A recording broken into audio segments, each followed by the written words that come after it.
C'est la vie. Yeah.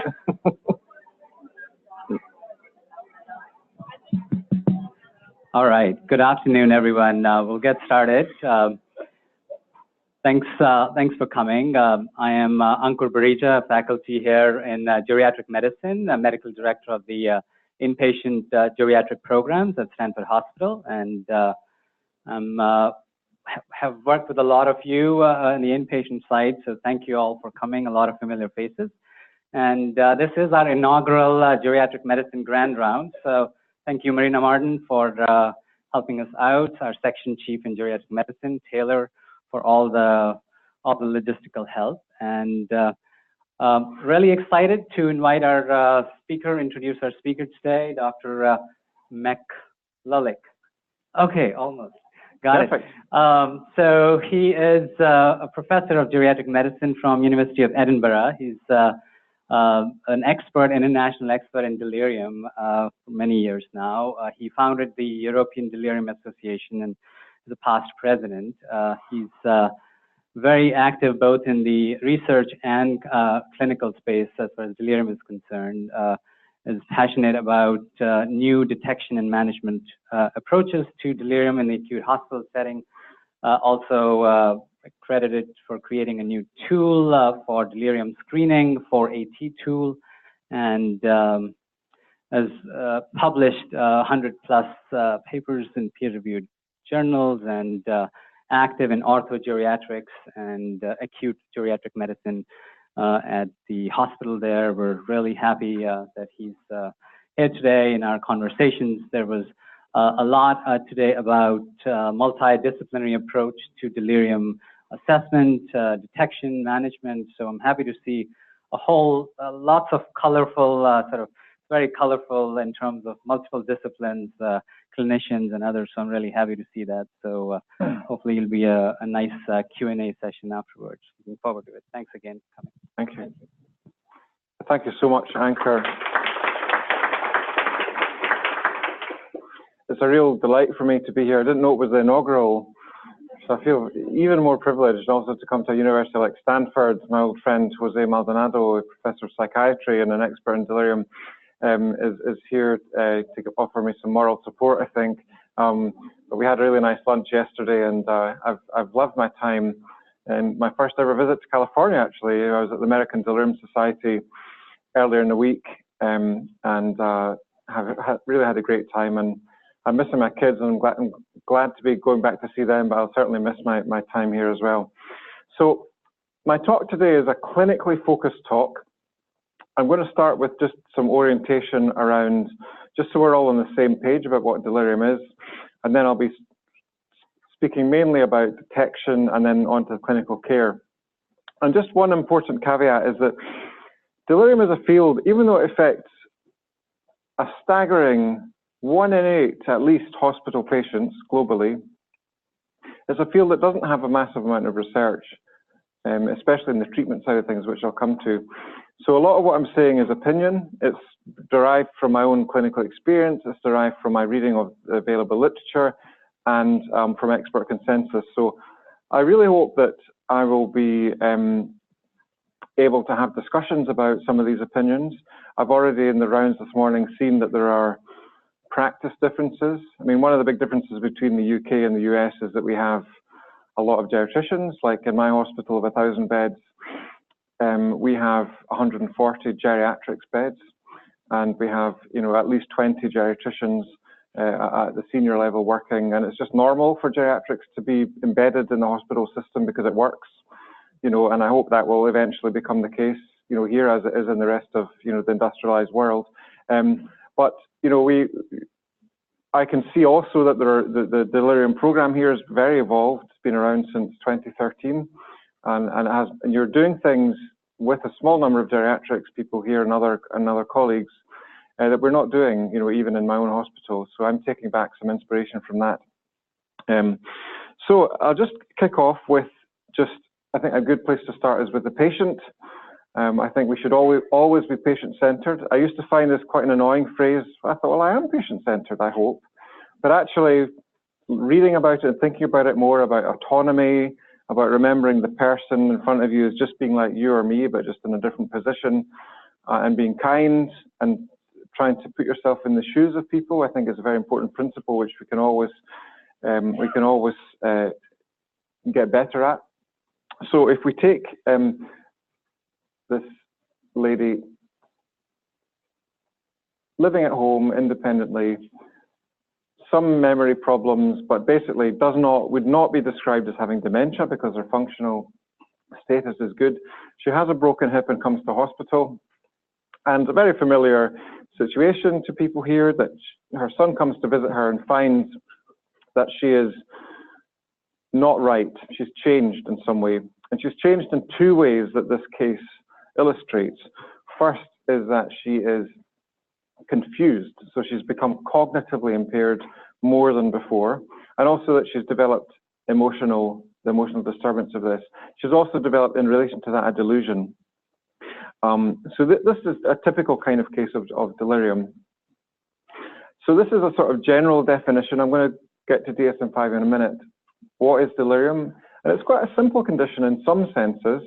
It's when somebody rapidly changes through its mental functioning, which is triggered usually by some kind of acute illness, a drug side effect, trauma like a hip fracture. Sometimes we don't find a cause. And it's distinct from dementia. I probably hardly need to say this, but I think it's important for me to emphasize this, not so much for you here, but for people that you teach. Because I've found over the many years that people are persistently confused about the difference between delirium and dementia. People just haven't had enough training about that. So it's really important to emphasize the difference, that it's not the same because of its rapid onset. Often it's transient, and the severe attentional deficits are worse. Now, the DSM-5 criteria, which probably are the criteria that most people would say are the ones that we should aim for or adhere to, cover attention and awareness in criterion A, and a change over a short period of time as the essential two diagnostic features. I'm going to be speaking about criterion D shortly. I want to emphasize as well that delirium is not just a cognitive disorder. It's a disorder, as I said in that case, which involves many dimensions of mental status change. So people are often sleepy or very agitated. People often have psychosis, probably in up to 50% of cases. And there are many other features too. So it's a complex condition. And reducing it just to cognition is a mistake, because then you don't understand the patient properly and you can't act.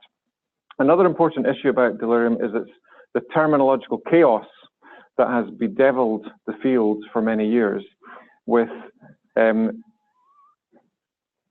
seriously, somebody thought that subacute befuddlement would be the... So imagine if I was just telling you there, I was very pleased to come to the United States from the UK and enjoy my time here, and I've just come out of the American Subacute Befuddlement Society conference.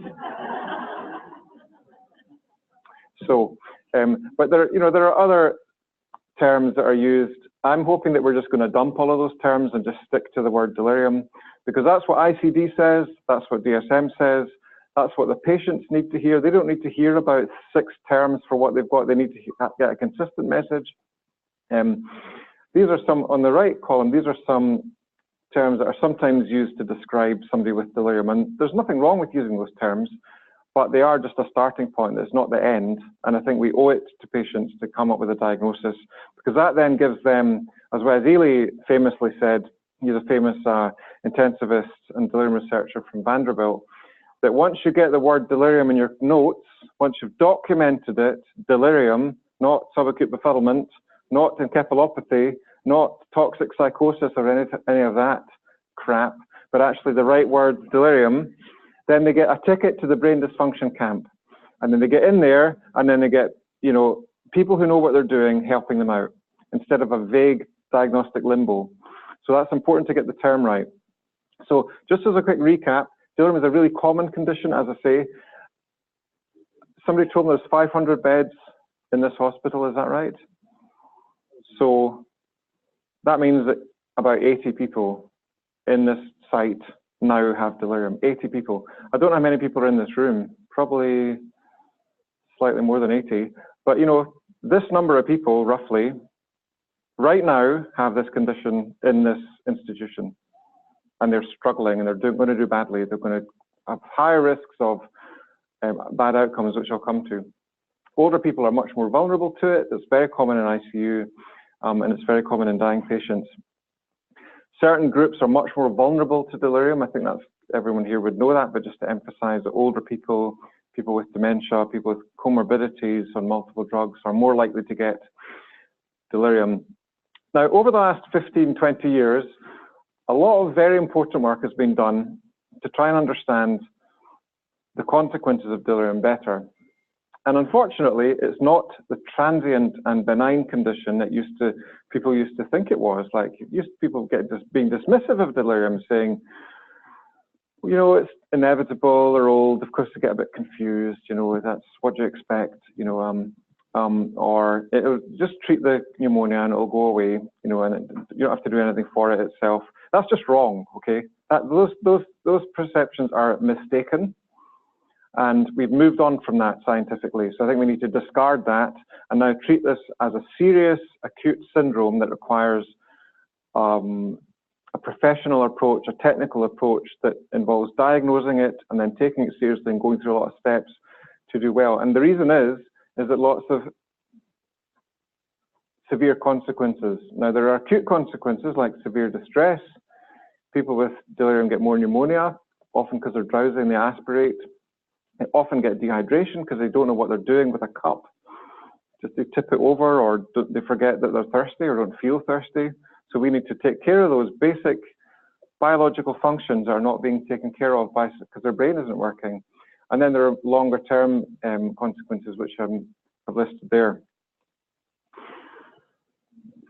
One of the consequences which and I mentioned about being patient-centered, that we have missed, I think, even delirium experts have missed. I'm ashamed to say, and this has only come to my awareness in the last few years really, is just how awful it is for someone to have delirium. Maybe somebody's writing that on a sheet now in Stanford. It's possible, isn't it? This was written by a patient with delirium in an ICU without the nurse knowing. It's a case report that was published. Just somebody wondering what was going on. And there are lots of psychological consequences from delirium, acutely because it's horrible, and then later on people, especially in ICU delirium, get PTSD fairly commonly. And Pratik Pantharipandi in Vanderbilt tells a story of one of his patients who was so shaken up by her time in ICU with delirium that she was phobic about going anywhere near Vanderbilt University Medical Center and died within 2 miles of it for years after it. She would just take weird detours just to avoid being anywhere near it. So this is a serious psychological condition, serious psychiatric condition which hurts people badly. And we need to diagnose it and we need to look out for the distress part of it. So now I'm just going to have a couple of quick slides on pathophysiology. I can't really cover it in any detail, but just to sort of bring you up to date with some of the ideas around what is happening in the brain during delirium.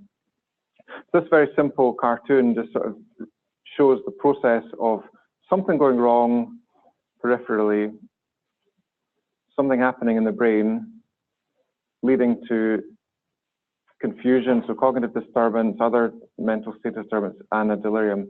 And yet, to understand this scientific problem is difficult, as you can imagine, because you have to characterize all of this, work out something about what's happening in the brain, which is really hard to do with maybe EEG or imaging or CSF analysis or behavioral measurements and so on. So it's a difficult problem. That's one of the reasons why we haven't made a lot of progress on delirium pathophysiology. So Jose Maldonado here, professor of psychiatry at Stanford, is the leading scholar and theorist, I would say, on delirium pathophysiology. And this is the latest of a long series of detailed models to try and integrate the many different disparate findings from animal studies, from biomarker studies, from imaging, into a way of trying to look at domains of dysfunction which have been implicated in delirium and how these might lead to failure of integration of the brain, which I think makes a lot of sense. You know, that the brain is unable to process online sensory information in a meaningful way, and it gets mixed up with memories or dreams and ends up with behavioral disturbance. And I think acute brain failure, although I'm advocating in clinical practice to use the term delirium, I think it's a reasonable description of what we're dealing with.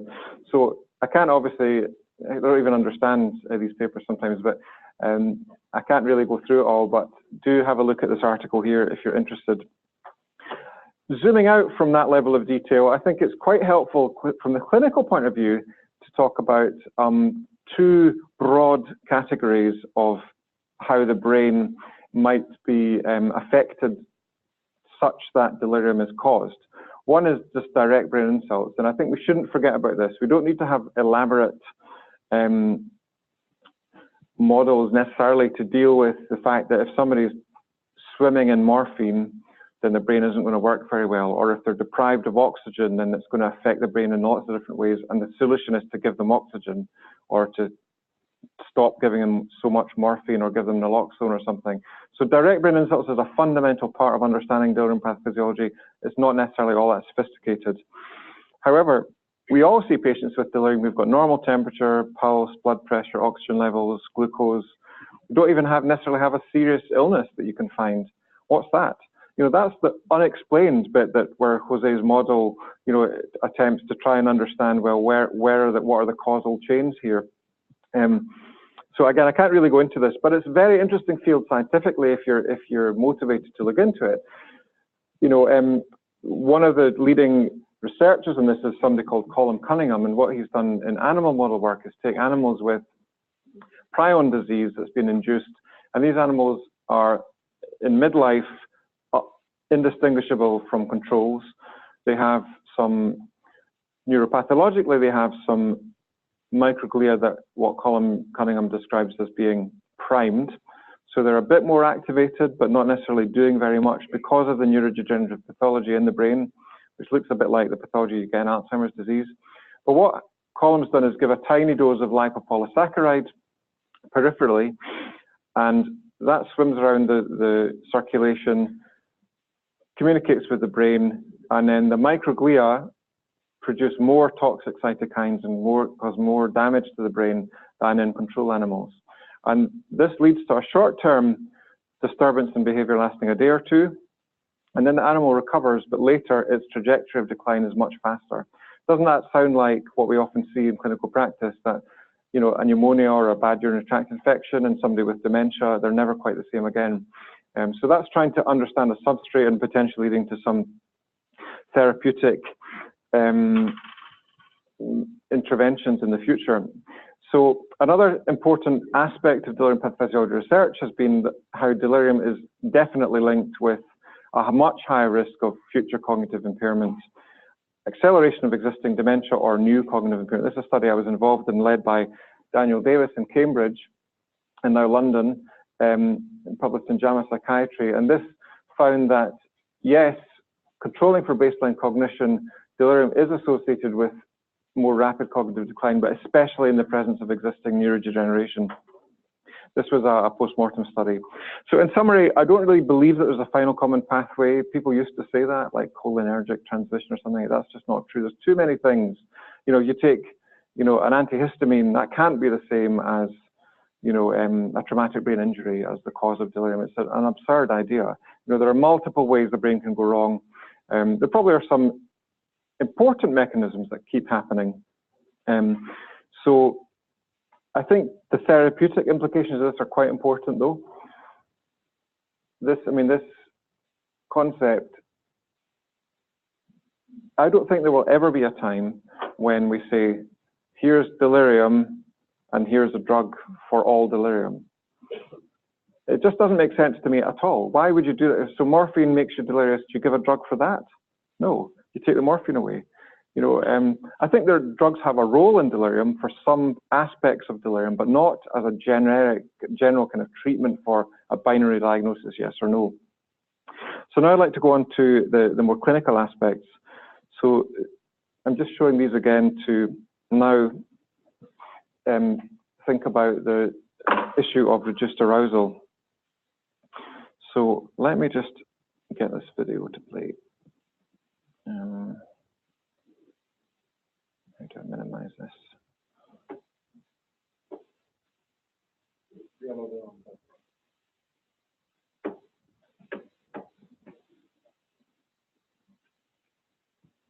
Okay, I'm not used to Macs.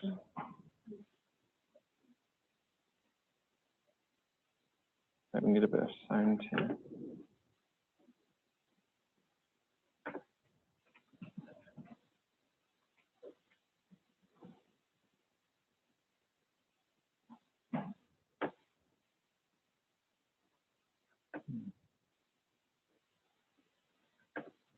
It's working before.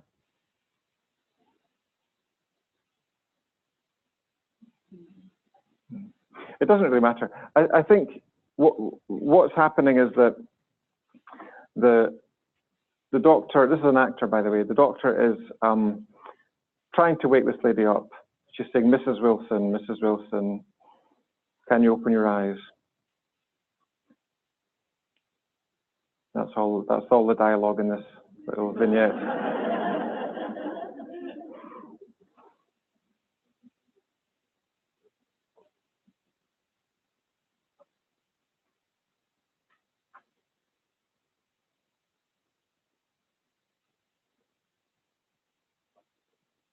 Okay. So is that familiar to you, that kind of scene? Do you get patients like that?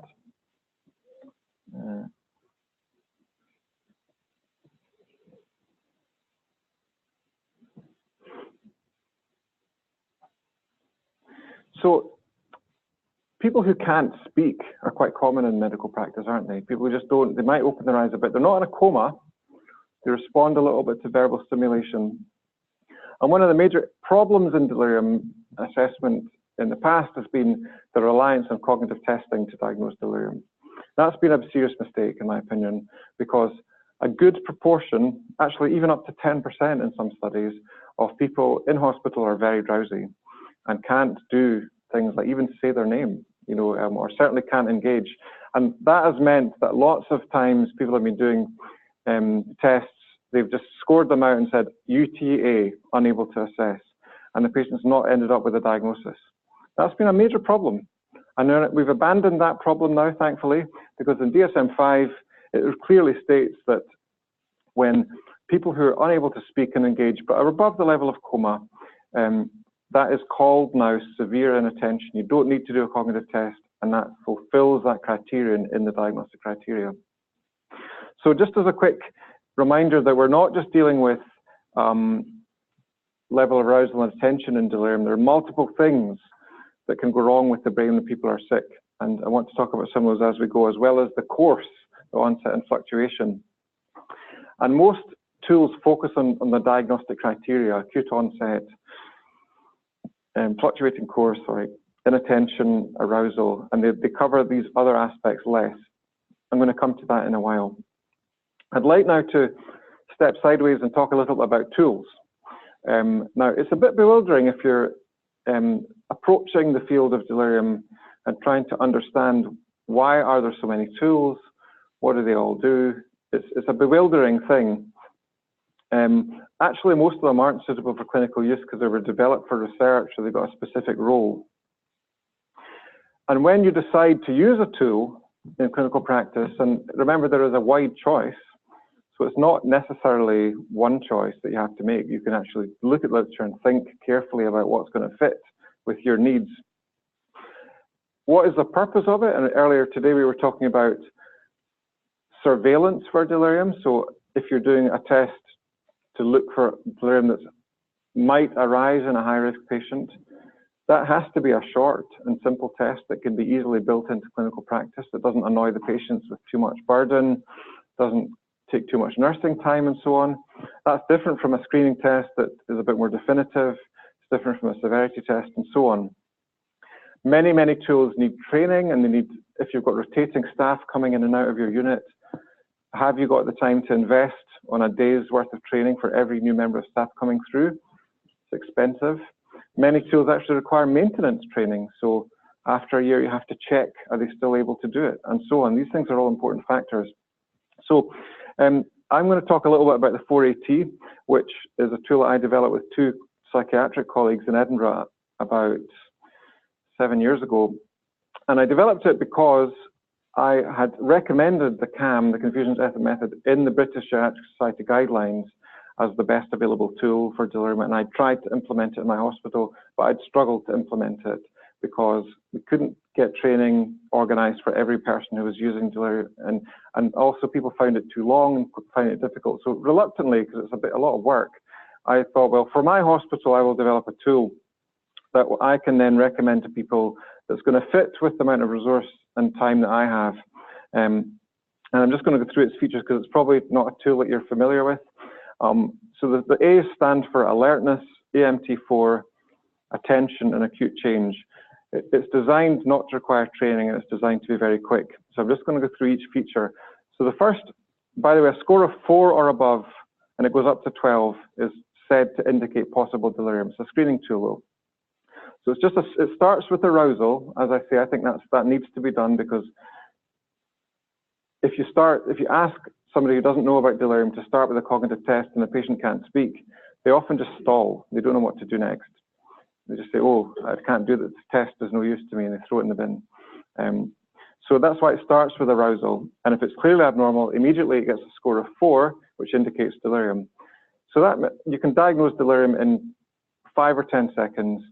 And this is backed up by quite a lot of evidence now that if you're acutely drowsy, but not comatose, there's a well over 95% chance that will fulfill criteria of delirium. So it's a shortcut to delirium diagnosis. Acute drowsiness equals delirium, essentially, in hospital. Then it moves on to 2 brief cognitive tests, which are embedded within the 4AT. The AMT4 stands for the Abbreviated Mental Test 4, so just a 4-item cognitive test. You just ask the patient, what's your age, what's your date of birth, where are we, and what's the year? And one of the features of the 4AT is this idea of untestable. So if somebody just cannot speak like that lady in the video, unable to say anything, they get a score, which is untestable. And if you get a score of untestable for that and for months backwards, you get a 4, which triggers the potential for delirium again. So an untestable patient, slightly less likely than a drowsy patient to have delirium, but it's quite strongly indicative. Some people with severe dementia do have a score of 4 from the untestables, but it's not so common. And the attention test is just months of the year backwards. And the final item is just, is there an acute change or is there fluctuating? So that's the 4AT. Now,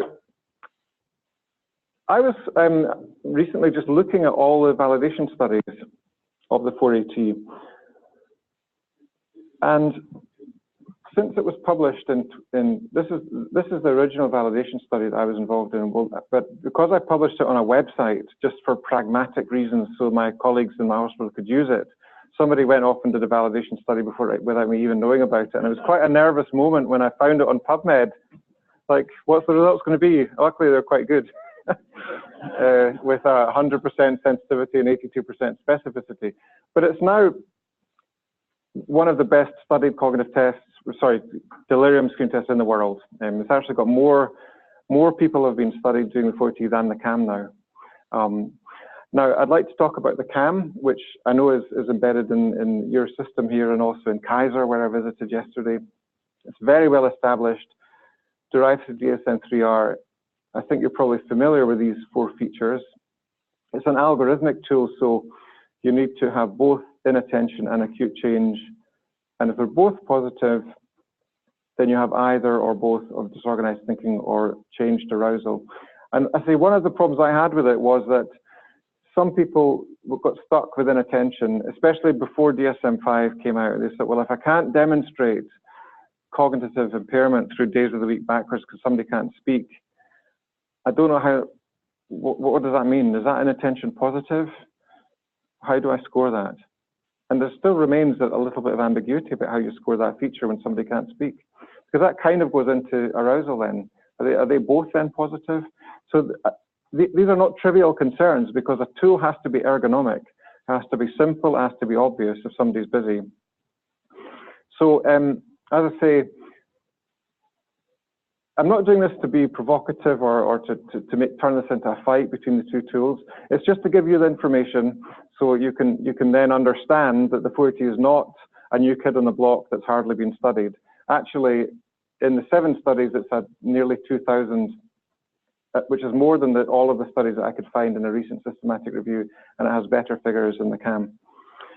Now, we just completed a head-to-head comparison of the 480 and the CAM. Now, I didn't want to do the head-to-head comparison, I just wanted to do a validation study of the 480, but the funder in the UK was the UK NHS NIHR, in a £1 million study, said, we want you to compare the two so we can choose which is the best for the NHS. So slightly reluctantly, I did it. So this is the study design. Basically, it's a randomized study, so people would be recruited and they'd have a reference standard and then be randomized to the CAM or the 480 under exactly the same conditions with independent raters, a fully starred, compliant study. And these are the results. And this is the first time I've ever released these outside of the study group. So in these wings, the sensitivity of the 480 was 76, specificity 95, and the sensitivity of the CAM was 40, and specificity 100. So that we'll be submitting that soon for publication. Now, some other tools. So these are tools that are done by clinicians, doctors or nurses or physiotherapists or people who've got some idea about how to do tools. There are other kinds of tools that are done. One is the delirium observation screening scale, which is a nursing scale implemented widely in the Netherlands, scored at the end of a nursing shift, and basically 13 items are scored. It's a pretty good scale. It's psychometrically. The slight problem with it is it takes a bit of time. It takes 3 or 4 minutes, which is a lot at the end of a shift, isn't it? When if you've got a list of a long list of patients.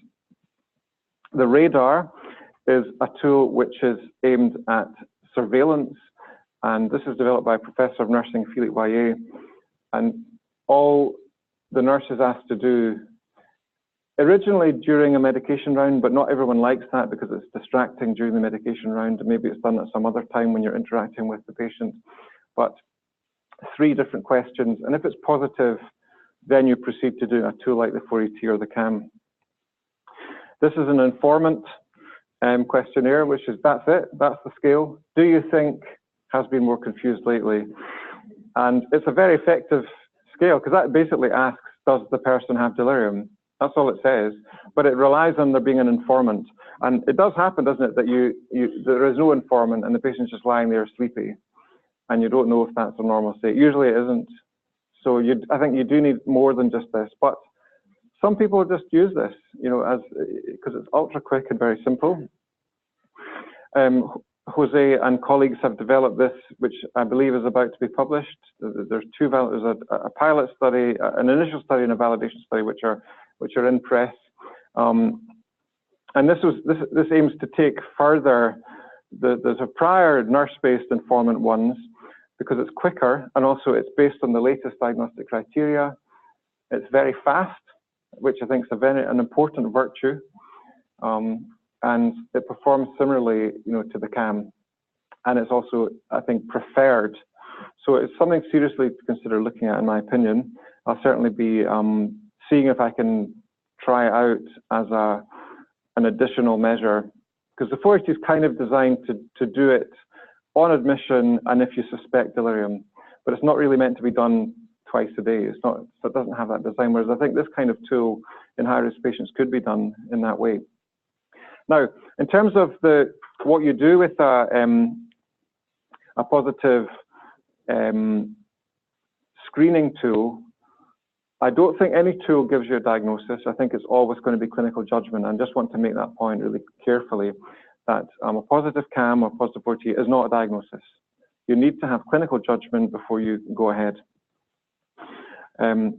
So I'm just going to now talk about the fact that most of our tools focus on what DSM-5 require us to say are present to diagnose, but they miss lots of important aspects of delirium that are important in caring for patients well. So as well as saying that person has delirium, I think you need to understand what is that patient's delirium like, thinking about those different aspects which are mentioned there. And the point of doing this is because understanding the features of a patient's delirium change the way you manage that patient, don't they? So if somebody's very distressed, you will change the way you treat them as opposed to if they're just sleepy but not distressed. Here are a couple of examples. If somebody is distressed, there's lots of different reasons for that. It could be that they're in urinary retention and they can't articulate that they need the toilet and they're just restless and something is not right, I need help. Have you seen that before? I see it twice a week, you know, in my orthopedic ward rounds. It's extremely common, you know, or somebody is just missing their husband, you know, and they just need a reassuring phone call. That could be it. I don't know where my husband is. I don't know where my husband, I've not spoken to him all day. I don't know where I am, what's happening. So it might be a psychological thing that you can easily fix with a phone call. And you certainly shouldn't be reaching for haloperidol to treat urinary retention. It doesn't work that well. I've found if you inject haloperidol, it doesn't make somebody pee, you know, and it doesn't get the husband to the phone. So, you know, these drugs are, in my opinion, very much down the line, you know, when you've tried all these other things. Increased arousal also has other specific things that you might do, like be really careful at monitoring for falls risk. So now I'd like to move on to delirium treatment. Now, one of the funny things, before I put that up, one of the funny things about delirium treatment is, as I've said, in this hospital, nearly 100 people have delirium. That's true, that proportion is roughly true in any hospital in the world. Incredibly common serious condition, which doubles length of stay, increases risk of falls, mortality risk of new institutionalization, lots of things. And how many RCTs do you think there are of delirium treatment? I'm not talking about drugs, I'm talking about non-pharmacological, which is the mainstay of delirium treatment. There are 3 RCTs ever in the world, in the history of the world, for delirium treatment. I'm not talking about drug treatment, I'm talking about like the kind of delirium treatment that you learn about, which is treat the cause. There's only 3 RCTs ever. Here they are. Cole in Canada did a couple which involved a consultation with an experienced doctor and then followed up by nursing, monitoring, trying to implement the recommendations. No effect really. And Pitkala in Helsinki, Finland, really tried hard. They used comprehensive geriatric assessment. They looked comprehensively. In fact, Yoko Lorelei, one of that team, did the paper that found that in most older people, there's more than one cause of delirium. So they're very meticulous about finding the causes and treating them. And they did find some effect of reduction in severity of delirium, which is encouraging, but didn't really make a huge difference, and it wasn't classified as a positive RCT. There are 2 before and after studies as well, which are listed there, which showed some encouraging features, but of course you can't really trust in the same way a before and after study. So we're in this funny position where all anyone ever says about delirium treatment is expert consensus and common sense. But of course, my common sense might be different from yours. I've, you know, in ward rounds today and in Kaiser, I've seen lots of people getting melatonin. Now, in European practice, that would be considered odd. You know, that so much melatonin is being used, you know, even to prevent delirium. It's not evidence-based at all, but it's considered to be sensible. So it's common sense, isn't it? And it's perfectly reasonable from, if somebody, oh, they're not going to sleep, they're going to have a terrible time.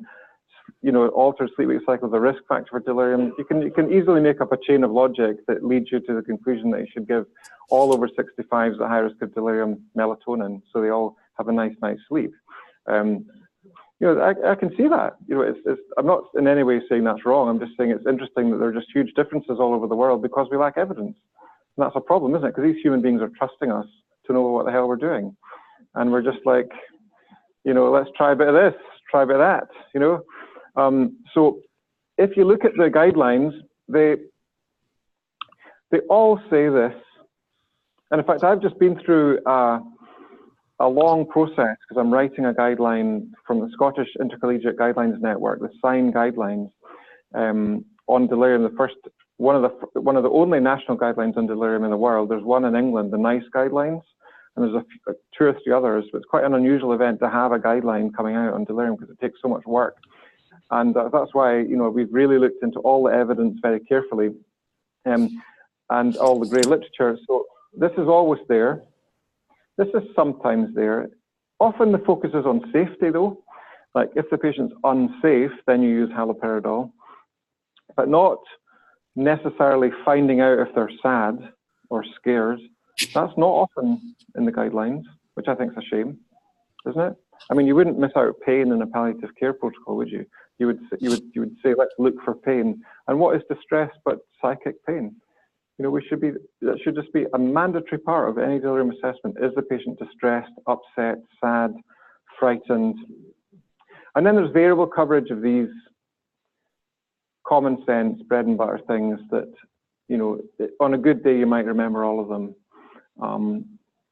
So we end up with this funny position of just a whole bunch of, a cloud of potential things that you might do with delirium, depending on who you are, how much time you've got, what's your level of expertise.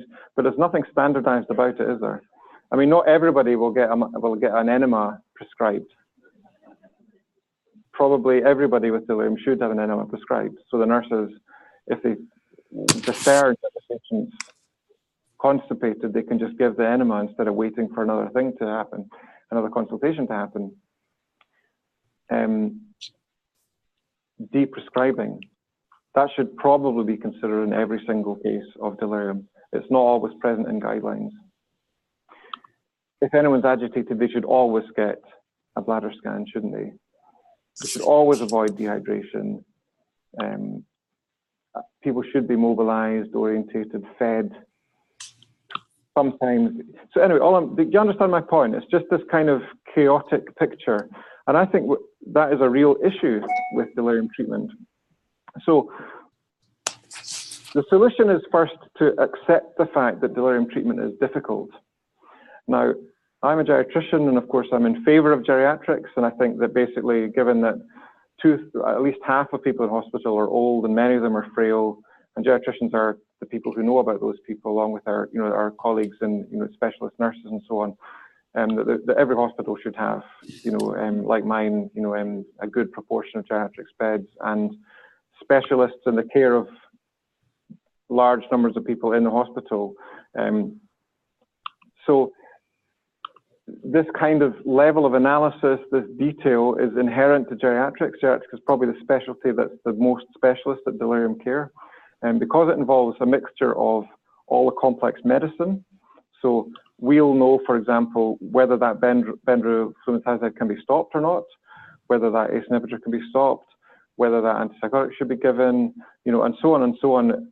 All considering all the organ systems, which takes quite a long time. Even if you're quite experienced, it takes 20 to 30 minutes, I would say, to work somebody up properly for delirium and deal with all those different factors. So the assessment of delirium, its causes, what is the delirium like, what are the risks for that person is complex, and the treatment is complex because there's multiple categories of problems to consider. So simply saying, this person's got a positive urinalysis, let's give them some trimethoprim, that's not enough. You need to say, is this person sad? Are they distressed? You need to say, are they constipated? You need to say, have they got optimal hydration? You need to say, in that list of 15 drugs, which ones can I reduce and which ones can I stop? You need to say, what is their falls risk? You need to say, are they at risk of pressure sores? You need to say, they've been sitting in this bed for 2 days. They need to get them out of bed, and so on. And so there's lots of things to consider. And sometimes one of the problems with pathways is because you have to consider these things in parallel, not necessarily in a linear order. So in Scotland, we developed the time bundle, which stands for Think, Investigate, Management Plan, and Engage, to try and structure the first 2 hours of care of delirium following diagnosis.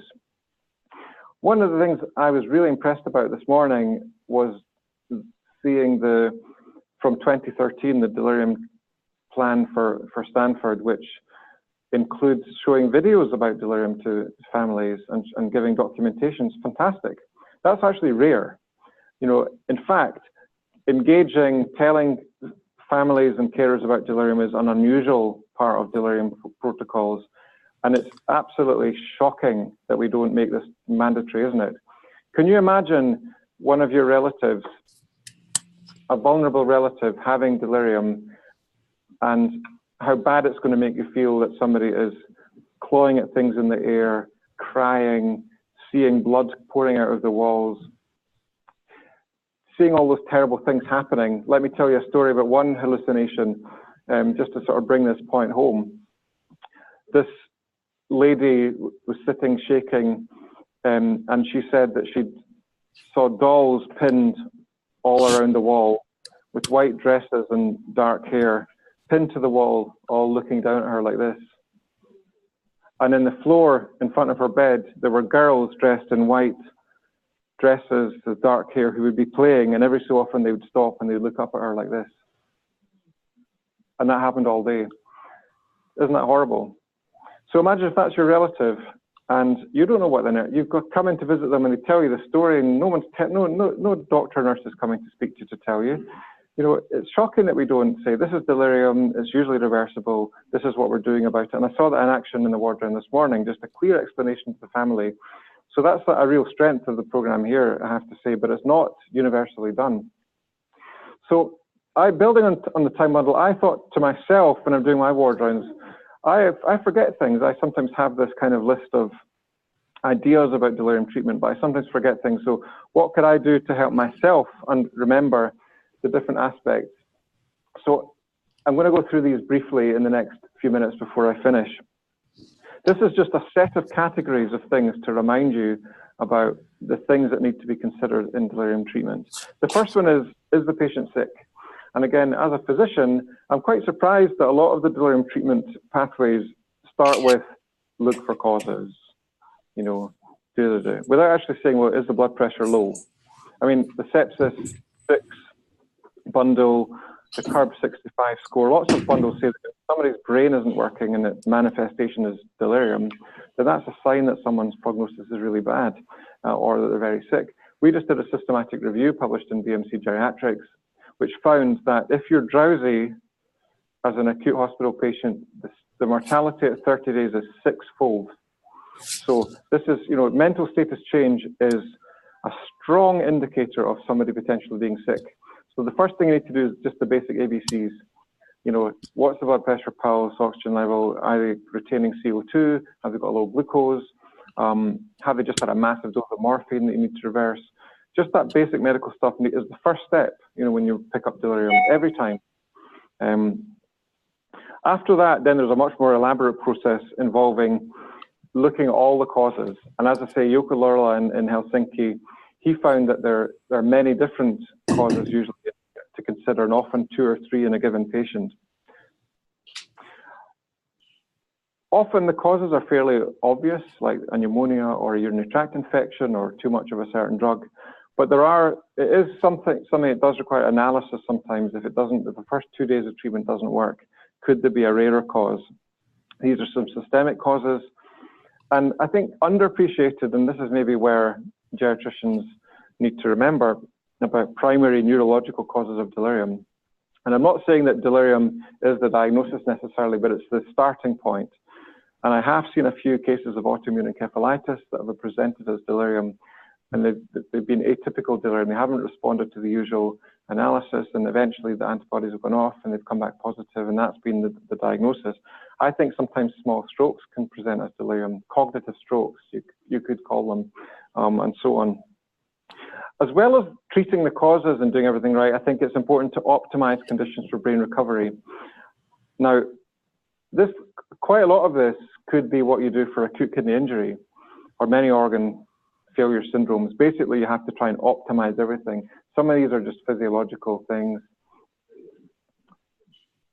But alongside all of that, there's all this business as well, which some of it is delirium prevention as well. I think mobilize is important too. Specifically, as I've said about that lady with the dolls and many other cases, we need to take time in a delirium assessment, not just do the cognitive assessment, but to say to the patient, how are you feeling? Are you feeling okay today? Are you scared? Is anything bothering you? If you find any distress and agitation, obviously this is very basic stuff, which I'm sure everybody here knows, but just go through the checklist of why someone's distressed and agitated. Try and treat the causes, but also specifically treat the distress. That could just be holding someone's hand and smiling at them and just saying, I'm here for you today. You're going to be okay. And actually that statement comes from a very moving story where there was a lady who tripped over a washing basket and broken her nose. And she unfortunately ended up in ICU with a pneumonia during the course of her treatment. She was there for a month. She had terrible delirium, and she often thought she was being killed. And she came and spoke about her experience.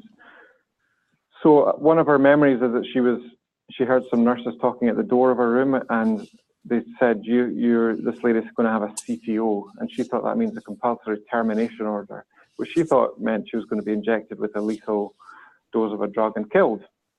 So she had an awful time. And I asked her at the end of this testimony, was there any time that you felt safe, in your month? And she said, yes, there was one day that I remember. This is 2 years after. This is what a vivid memory this was for her. And this is very moving. She said, one of the nurses saw that I was very distressed, and she leaned into my ear, she held my hand, and she said, I'm here for you today. You're going to be okay. It's amazing, isn't it? That was just that one statement. That's all the nurse said, and was kind to her and smiled, provided reassurance. So that's why it's important to detect distress, because you can, as a human being, provide that warmth and reassurance to a scared person. And you don't need to reach for the haloperidol necessarily. You just treat them like a person who's scared. And you need to go out of your way to look for psychotic features, because people hardly ever volunteer them. You have to ask about them using some of the kinds of forms of words here. Now, there are massive variations in how drugs are used in delirium treatment. I think in the UK, we're conservative and we don't really use drugs for delirium treatment very much outside of ICU. ICU, of course, is often necessary for safety reasons, but I would say I would use an antipsychotic drug in about 5% of delirium cases that I see. And I see a lot of delirium cases, at least 5 or 10 a week, and I have done for years. And I don't find it necessary to use more than that. I tend to use non-pharmacological methods, meticulous care of all the things that might have caused that delirium the agitation to come. But I do believe that there is a role for antipsychotics when you've tried everything, when the patient's scared at their wits, when they're psychotic. And I think small doses of risperidone, for example, twice a day for 2 or 3 days, then stop, is a reasonable thing to do. That's just my angle, though, and it's not necessarily evidence-based, because there's really no evidence outside of ICU. There's a bit of evidence of dexmedetomidine in ICU for prevention, maybe. Outside of ICU, there's really no convincing evidence that drugs are effective in delirium. In fact, if anything, there's evidence that they're ineffective and they cause harm.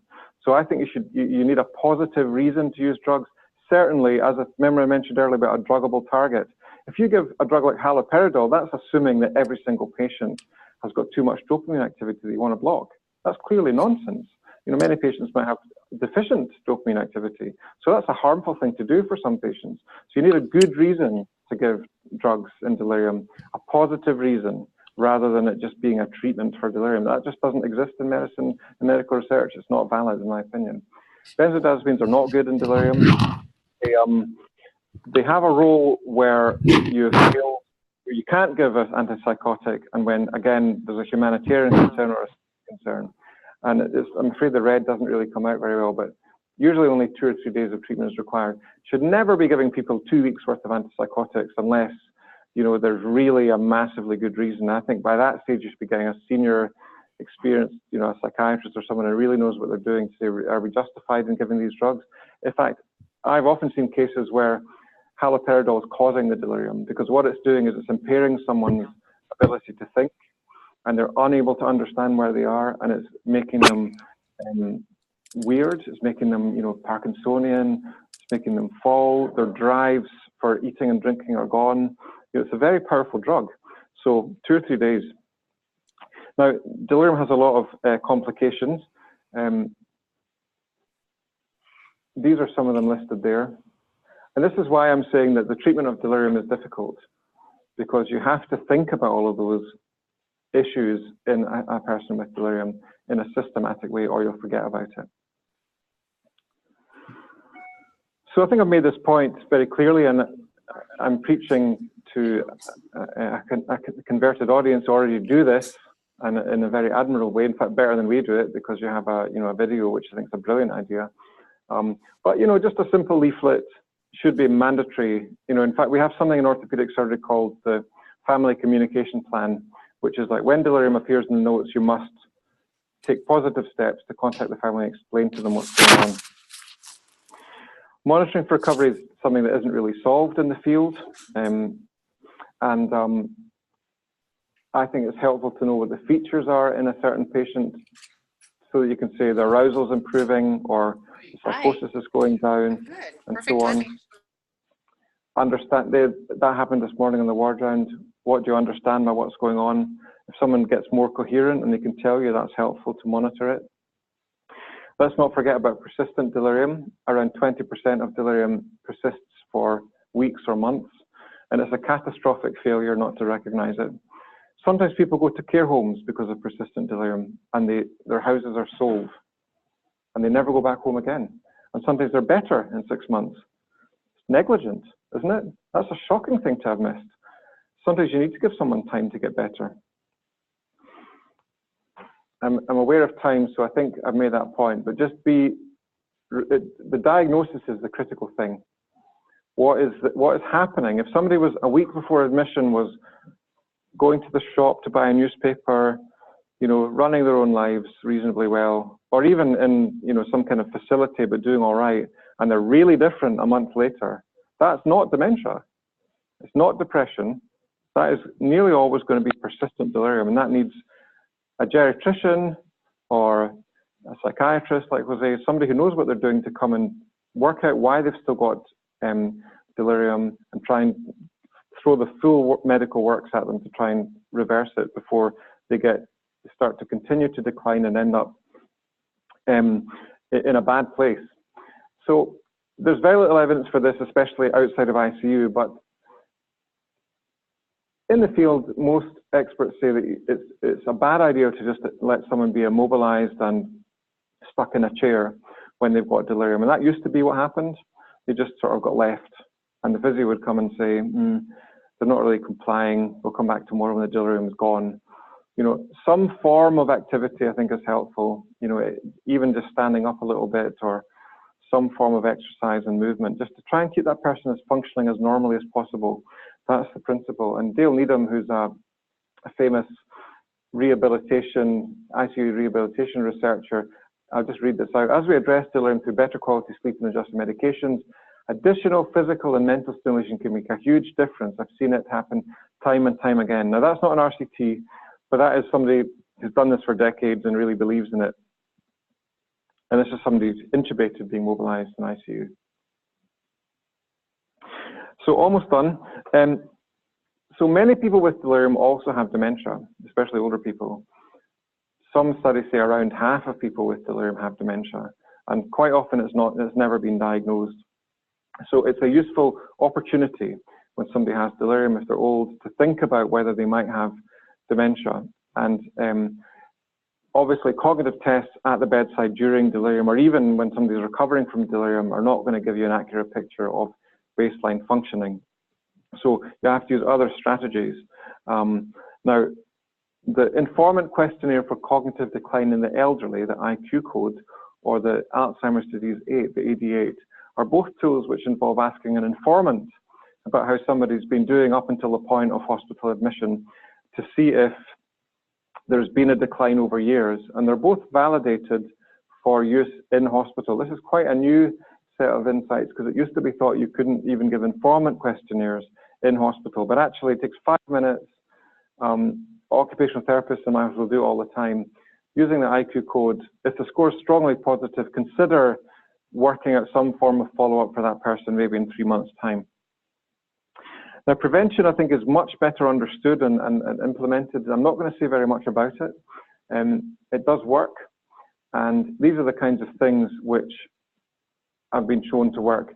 And I want to keep this quite simple.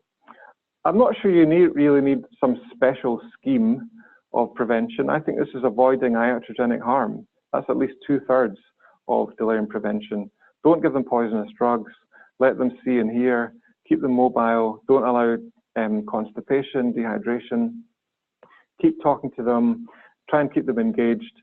All of those things will stop the brain being harmed by hospital admission. And so having some kind of system to make sure that all these things get done is a good idea, but I don't think there's much more to it than that. So the last slide of the talk. So everybody here knows that delirium is common. We know that it's very serious now from lots of studies, and it's a very distressing condition for patients and especially for families as well. I think tools to detect it and monitor it are useful and should be used. Don't forget that it's not just about diagnosing, it's about saying, what's it like for this person to have delirium right now? If I was sitting there in their bed, looking around with a strange person in a uniform, how would I be feeling right now in this weird place with tubes? And, you know, what's it like for that person? That's a very helpful thing to do, not just to be nice, but because it helps you tailor the treatment to that person. Don't forget that delirium is very complex to assess and treat, and 2 or 3 minutes isn't going to cut it. You're going to miss things if you do that. It takes time. And again, I'm going to back geriatrics again. I think, you know, geriatricians are the people who really understand all the medical systems properly and the interaction with frailty and what you can do in a judicious way with a list of 15 drugs and think about the impact on the patient's future health. It's a difficult thing to learn. It takes geriatricians in the UK multiple years to learn those skills. And the more geriatricians, the better to make a hospital run well, including you know, delirium care, I think is a reasonable principle. Keep the rehab going, and I usually really punch the last line here, but I don't need to do here because you're already doing this. And when delirium appears in the notes, tell the family. And the last couple of things are just to advertise some conferences. So the American Subacute Befuddlement Society is having its marvelous annual conference, wonderful experience of many leaders in the field from the US and internationally. It's a brilliant party as well. There's lots of peer support and plans get made over beer. You know, it's a great place to go. And I know it's quite far away from here, but do strongly consider, you know, trying to get leave to go to the Boston conference if you can next year. It's a wonderful experience. If you want to go further afield, there's the Australasian one in Melbourne in September, which I think there's even more partying goes on at the Australian one than the American one. And then party central for delirium conferences are the European ones. And my hometown, I'm hosting a meeting in September 2019, and I'm sure that all of these conferences will give a lot of information about the cutting edge of research, but also in best practice. And I'd just like to say thanks again for the opportunity to come and speak, and I look forward to hearing some questions. Thanks very much.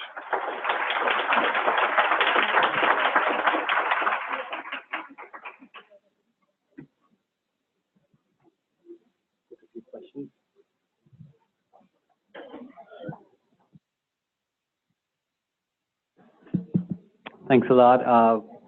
Trying to compress all of that in 45 minutes to an hour. Thank you. We'll take some questions now.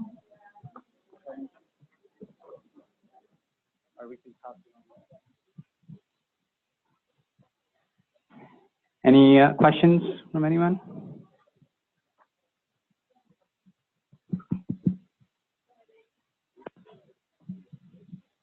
Just from your experience today rounding, I'm interested in your perspective of what you saw at the bedside and what the difference is from the nursing perspective as far as the interventions that nurses can do. Because I think of, you know, we see it as a problem and we can't obviously prevent this. So, you know, that's out there. We know these mechanisms of entry into the hospital.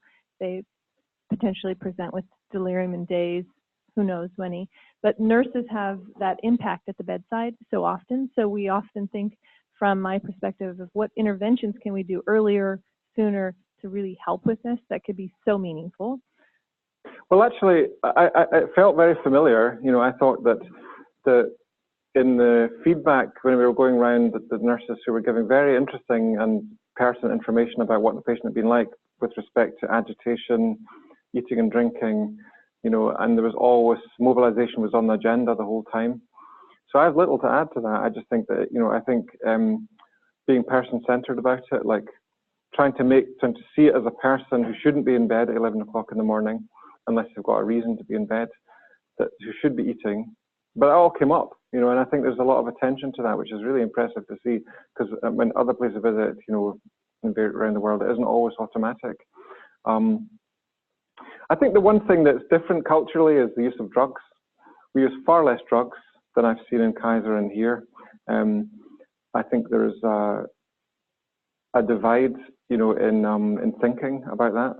And I'm not saying that I'm right and you're wrong, but I think the British are more conservative about the use of drugs. In fact, we're even more conservative than continental Europe. The Dutch use more drugs than us, we know that. You know, and we tend to see 2 days of risperidone, tiny doses, quite a big decision. Do you know what I mean? Like, should we deploy the risperidone? What do you think, guys?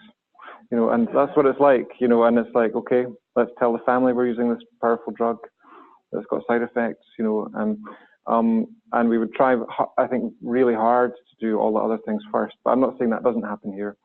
I'm just thinking that maybe it's seen as a second line thing, a drug, not a first line thing.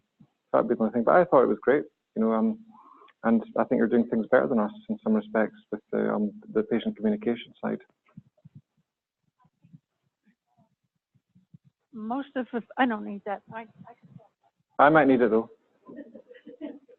Most of the physicians who are treating delirium have choices that they'd like to get with treating delirium. And I've seen this very common here. I don't particularly like Alasdair at all. I don't like it at all. It makes them do things they wouldn't want to do. Yeah, but let me make it clear. Drugs are not a treatment for delirium. You know, delirium is not a condition that you treat with a drug. That's a nonsensical statement. You know, you treat distress within delirium or agitation within delirium, but you never would you say delirium, drug. And that's an absurd position. There's no evidence for that. There's no scientific sense for that. You know, we're not in a position where that is the case. I would say that there has to be a specific reason to use a drug, and it's when there's psychopathology within the delirium that you're treating. So the idea that you know, and I've heard psychiatrists say that. In fact, an Irish psychiatrist I know well has a belief that there's a biochemical problem in delirium common to all deliriums, which responds to haloperidol, and that everyone should be on a low dose of haloperidol. And that's just a belief. You know, it's not, I think when you're giving powerful drugs that have got side effects, you need to have strong evidence to use that in that way, I would say.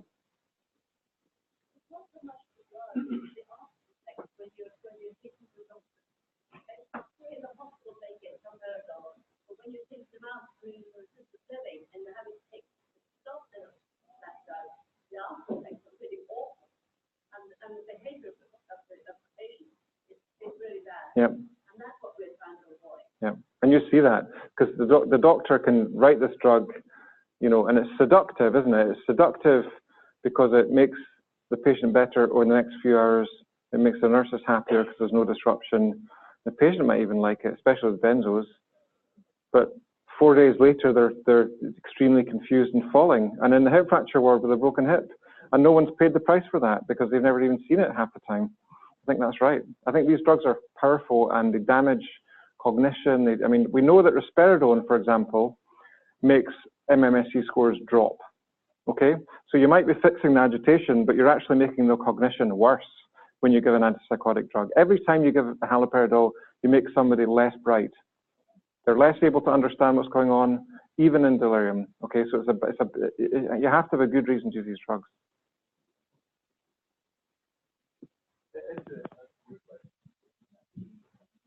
For years, I always told families this is really scary, your loved one is totally confused, but it's going to get all better.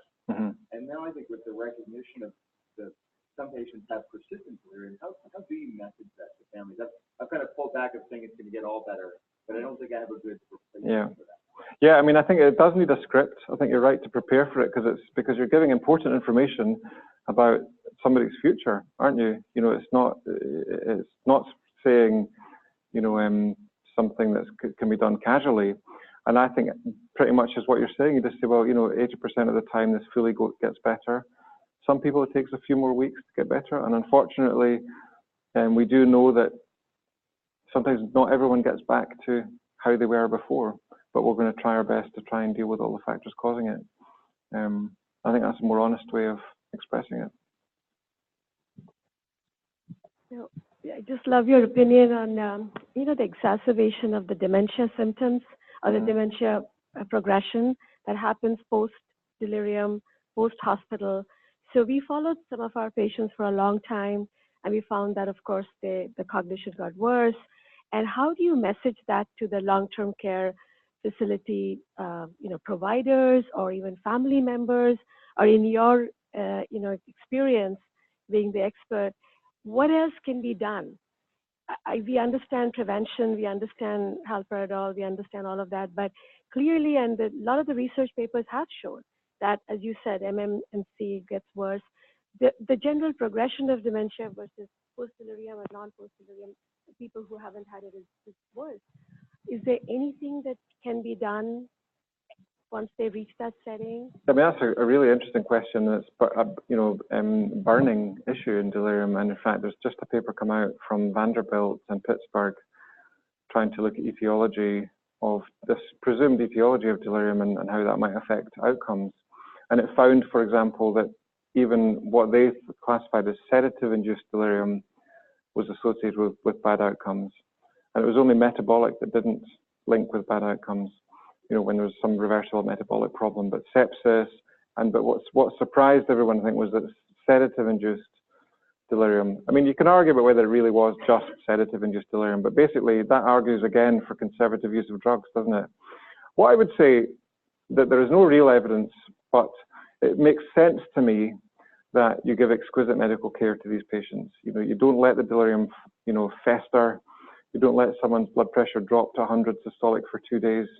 You know, you don't let someone be hypoxic. You know, you give rapid, urgent, highly technical, highly efficient medical care, which is aimed at rapidly reversing the causes, getting somebody mobilized, returning to normal as soon as possible. That's all we've really got to recommend at the moment. But the old days when someone would just be confined to bed with a benzo, and you'd hope that they'd get better in 10 days. That's the sort of people I think come to a lot of harm because of the sarcopenia, you know, the altered balance, the psychological impact of a long hospital admission. I mean, somebody's often, especially if they've got a bit of cognitive impairment, they're really screwed up by that. You know, their ability to get back into the normal lives is affected. So I think it needs to be considered as an emergency.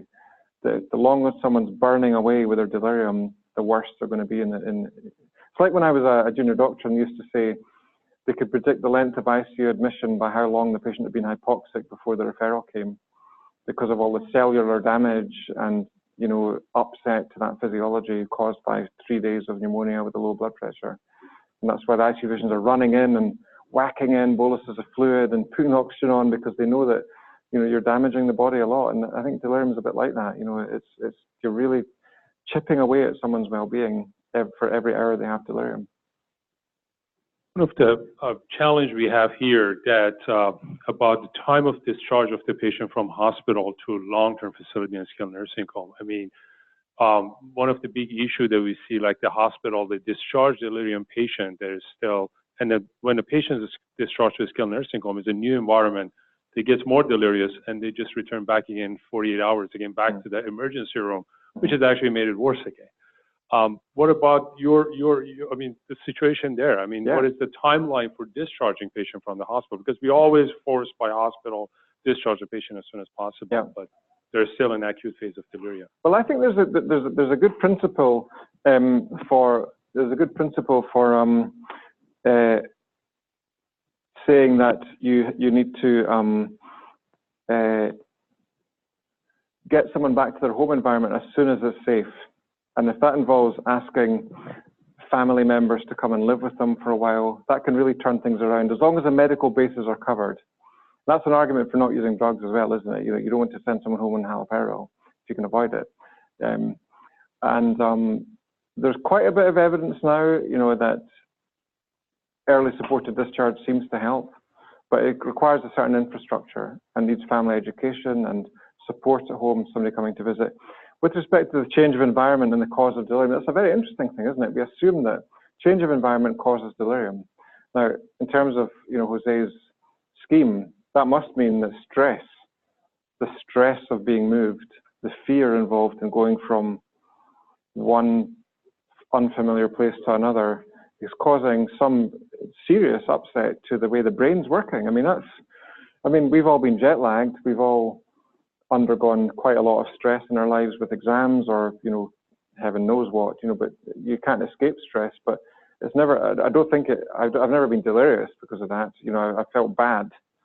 But, there must be something about being old and having maybe a bit of dementia, that being in an unfamiliar environment and the worry that induces and the fear and the uncertainty does something. Neurotransmitters go up and down, God knows what.